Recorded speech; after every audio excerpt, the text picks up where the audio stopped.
സമ്മേളനത്തിനെതിരെ മുഖ്യമന്ത്രിമാർക്ക് കത്തെഴുതിയാളായിരുന്നു ജവഹർലാൽ നെഹ്റു. കേരളത്തിലെ ബിജെപിയുടെ വിജയം മാറുന്ന രാഷ്ട്രീയ അന്തരീക്ഷത്തിന് തിളങ്ങുന്ന നരേന്ദ്രമോദി അവകാശപ്പെട്ടു.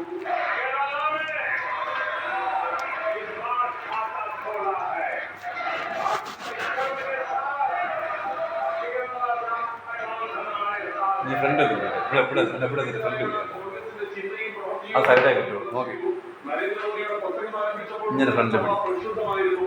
നാളെ രാജ്യസഭയിൽ നരേന്ദ്രമോദി നയപ്രഖ്യാപനത്തിന്മേലുള്ള സംസാരിക്കും.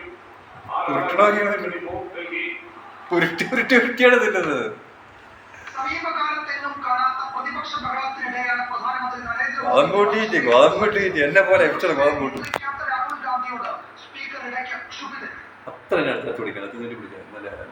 ഒരു പതിറ്റാണ്ട് പദവിയിലാവുന്ന കാഴ്ച പ്രതിപക്ഷ നിരയുടെ പ്രതിഷേധത്തിൽ ട്രഷറി ബെഞ്ച് അസ്വസ്ഥമായി. നയപ്രഖ്യാപനത്തിന്മേലുള്ള നന്ദി പ്രമേയങ്ങൾ പ്രധാനമന്ത്രി എഴുന്നേറ്റപ്പോൾ മുതൽ പ്രതിപക്ഷം പ്രതിഷേധം ആരംഭിച്ചു.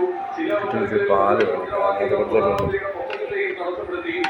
പ്രതിപക്ഷ നേതാവായ രാഹുൽ ഗാന്ധി പ്രതിഷേധത്തെ പ്രോത്സാഹിപ്പിക്കുന്ന സമീപനമാണ് സ്വീകരിച്ചത്. ക്ഷുഭിതനായ സ്പീക്കർ രാഹുൽ ഗാന്ധിയോട് സമാധാനം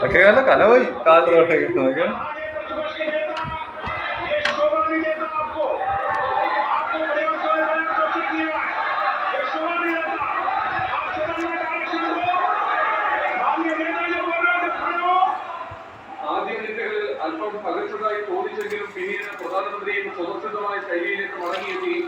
പ്രതിപക്ഷത്തിന്റെ പ്രതിഷേധത്തിന് അഗ്നിയിൽ കൂടുതൽ പരാമർശങ്ങളുമായി ട്രഷറി ബെഞ്ചിനെ സജീവമാക്കി.